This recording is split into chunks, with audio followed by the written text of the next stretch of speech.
Hello viewers, welcome to my YouTube channel quick English in Bengali. তো আজ এই ভিডিওতে আমি তোমাদের সাথে শেয়ার করব ক্লাস 6-এর রাইট মার্টিন কোশ্চেন ব্যাংকের থার্ড সামেটিভের নেক্সট পেজ, অর্থাৎ পেজ নাম্বার হচ্ছে তোমাদের এখানে 161। যাদের কাছে বই আছে দরকার হলে তোমরা 161 পেজটা খুলে নিতে পারো। আর যাদের কাছে বই নেই, চিন্তার কোনো কারণ নেই। ভিডিওটা যদি তোমরা পুরোটা দেখো তাহলে কিন্তু তোমরা অনেক কিছু শিখতে পারবে। আর ভিডিও শেষে কিন্তু আমি তোমাদের একটা করে হোমওয়ার্ক দিচ্ছি এই পেজ থেকে, যাতে করে তোমরা আরও ভালো করে প্র্যাকটিস করতে পারো। তো এখানে দেখো একের দাগে রয়েছে রিডিং কম্প্রিহেনশন অর্থাৎ সিনটা তো তোমরা সবাই জানো। এখানে দেখো সিনটা দেওয়া রয়েছে দ্য স্মার্ট আইসক্রিম থেকে। তো এর দাগে রয়েছে দেখো অ্যান্সার দ্য ফলোইং কোশ্চেন্স, অর্থাৎ নিচের প্রশ্নগুলো উত্তর তোমাদের দিতে হবে। 1 নম্বর হচ্ছে what did mister Pepi sell. Mr Pepi কি বিক্রি করতো? তাহলে Mr Pepi sold different types of ice cream. Mr Pepi বিভিন্ন ধরনের আইসক্রিম বিক্রি করতো। এবার চলে আসি নেক্সট পেজে।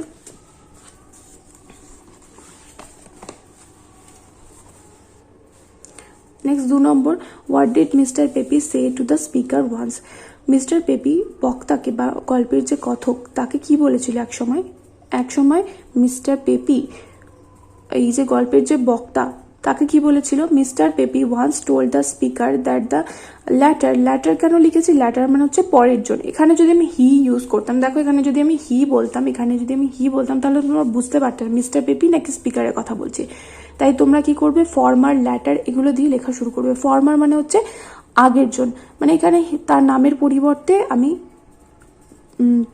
হি বা শি ইউজ না করে আমি কি করছি? ল্যাটার ইউজ করছি। ল্যাটার মানে পরের জন, অর্থাৎ কি? স্পিকার। দ্য স্পিকার বারবার না বলে আমি লিখেছি the Mr Pepi once told the speaker. Mr Pepi এক সময় বক্তাকে বলেছিলেন যে, কি বলেছিলেন? That the latter thought himself very smart but one day he would be too smart.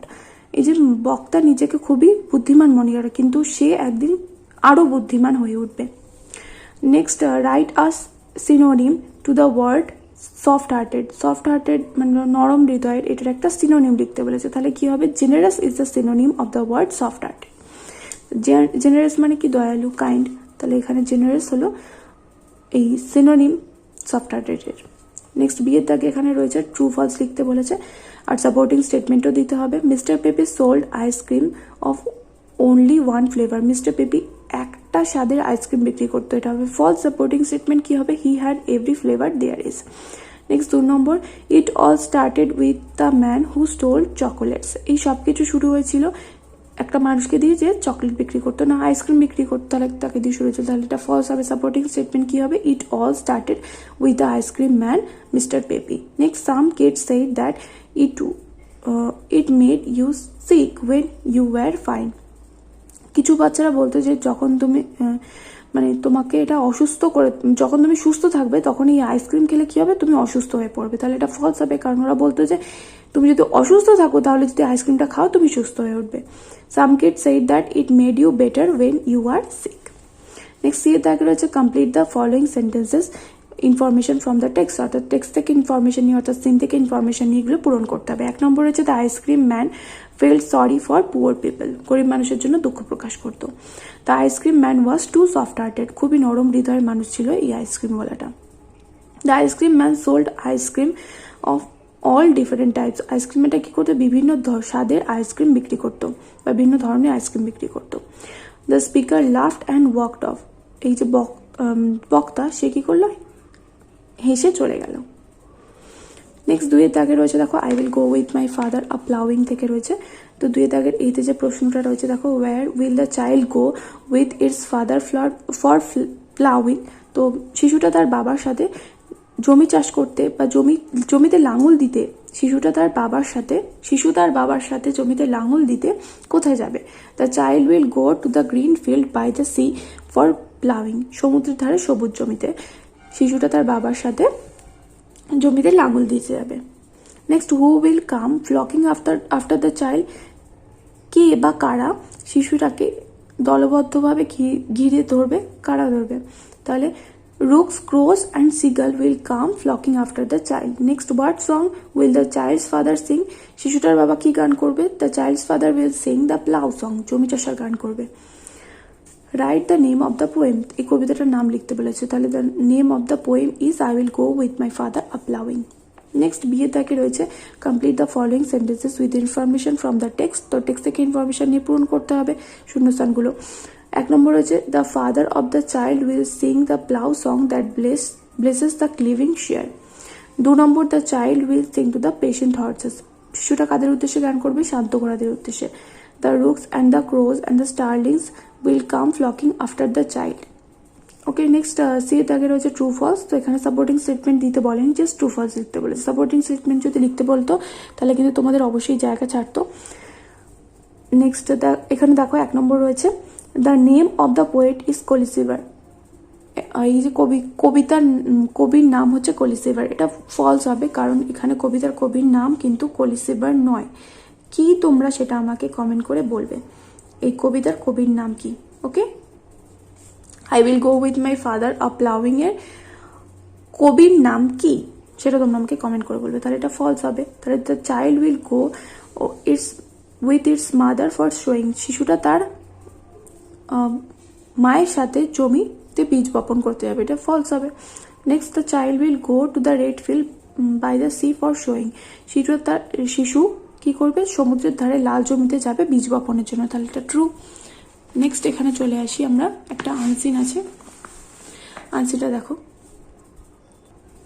আনসিনটা প্রথমে তোমরা একটুখানি পড়ে নাও, আমি এখানে রিডিং পড়ে দিচ্ছি। মহাত্মা গান্ধী ওয়াজ very honest since his childhood. He never resorted any unfair means. One day while Gandhi was in school, a school inspector came on a visit to Gandhi's school. The inspector entered the classroom where Gandhi was sitting with the other students. The inspector asked the students to write a couple of English spellings. Gandhi wrote one incorrect spelling. The class teacher noticed this and indicated with his eyes to Gandhi to copy the correct spelling from another student's exercise book. But Gandhi did not do that. After the inspector left, the class teacher scolded Gandhi for not following his instruction.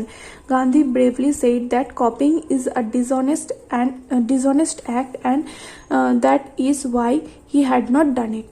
Okay, তো তিনের দাগের এর একেরটা রয়েছে দেখো, এখানে বলেছে প্রশ্নগুলোর উত্তর দিতে, নিজের প্রশ্নগুলোর উত্তর দিতে। 1 নম্বর রয়েছে what was Gandhi doing when the school inspector entered the classroom. Gandhiji কি করছিলেন যখন স্কুল পরিদর্শক যে ইন্সপেক্টর যিনি স্কুলকে পরিদর্শন করতে এসেছিলেন তিনি ক্লাসরুমে অর্থাৎ শ্রেণীকক্ষে প্রবেশ করলেন। Gandhi was sitting with the other students when the school inspector entered the classroom. Gandhi অন্যান্য ছাত্রদের সাথে বসেছিল। Next 2 number what did the class teacher indicate with his eyes. শ্রেণী শিক্ষক বা ক্লাস টিচার মানে কি শ্রেণী শিক্ষক তার চোখ দিয়ে মানে চোখের ইশারায় কি ইঙ্গিত করেছিলেন? The class teacher indicated his eyes to Gandhi to copy the correct spelling from another students exercise book. তো স্কুলের যে মানে শ্রেণী শিক্ষক তাকে চোখের মাধ্যমে ইশারা করে বলেছিলেন যে অন্য ছাত্রদের মানে অন্য পাশের এক ছাত্র খাতা থেকে বানানটা কপি মানে দেখে নিয়ে লিখে ঠিক করে নিতে, কিন্তু উনি ওটা করেননি। Who never resorted to any unfair means, তাহলে এখানে হয়ে জায়গায় হবে Mahatma Gandhi never resorted any unfair means. বিয়ের দাগে রয়েছে fill in the cause effect chart with information from the passage. তো কজ এফেক্ট চার্টটা তোমাদের এখানে পূরণ করতে হবে। 1 নম্বর রয়েছে Gandhi did not copy. Effect কি হচ্ছিল? The class teacher scolded Gandhi for not following his instruction. Okay, তাহলে এখানে টিচার্স লিখবে না, এখানে লিখবে হিজ ইনস্ট্রাকশন। ওকে, টিচার্সের জায়গায় একটু চেঞ্জ করে নেবে। নেক্সট 2 নম্বর রয়েছে দেখো এফেক্টের ঘরে রয়েছে the class teacher indicated with his eyes to Gandhi to copy. থেকে কজ কি হবে? Gandhi wrote one incorrect spelling. The inspector entered the classroom. He asked the students to write a couple of English spellings. Next, C এর দাগ এখানে tick দিতে বলেছে, যেটা সঠিক হবে সেটা টিক দিতে হবে। Gandhi was very honest since his childhood. 2 number Gandhi wrote one incorrect spellings. Gandhi said that copying is a dishonest act. Next 4 দাগে রয়েছে গিভ, এখানে গ্রামার রয়েছে, তো 4 দাগে রয়েছে fill in the blanks with suitable articles, অর্থাৎ উপযুক্ত আর্টিকেল দিয়ে তোমাদের শূন্যস্থান পূরণ করতে হবে। 1 নম্বর হচ্ছে give me a piece of chalk, 2 নম্বর give me 1 rupee note, I did the Statesman, you need an umbrella. Okay, এটা অ্যান্ড লিখেছি কিন্তু। নেক্সট 5 দাগে রয়েছে আর্টিকেল সম্বন্ধে ডিটেলসে জানতে চাইলে আমার চ্যানেলে ভিডিও দেওয়া রয়েছে, প্রিপোজিশন সম্বন্ধেও রয়েছে, দেখে নিও। Feel in the blanks with appropriate preposition, তো উপযুক্ত প্রিপোজিশন বসিয়ে তোমাদের এখানে শূন্যস্থান পূরণ করতে হবে। I shall wait for you at the station, the picture is hanging from the wall, the students were punished by the teacher, he ran into the room.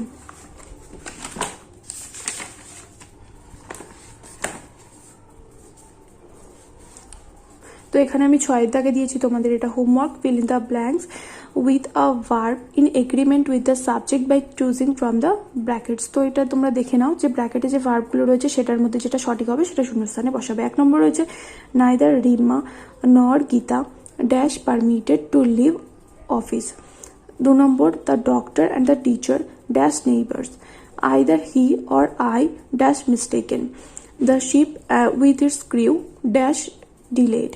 Next 7 number fill in the blanks by adding suitable prefixes or suffixes or both to the word given in the brackets, তো তোমাদের কি করতে হবে এখানে prefix বা suffix add করে যে ব্র্যাকেটে যে ওয়ার্ডগুলো দেওয়া রয়েছে সেগুলোর সাথে প্রিফিক্স বা সাফিক্স অ্যাড করে তোমাদের শূন্যস্থানে বসাতে হবে। Some insects are harmful, he is a careless boy, 2 number the soup is tasteless.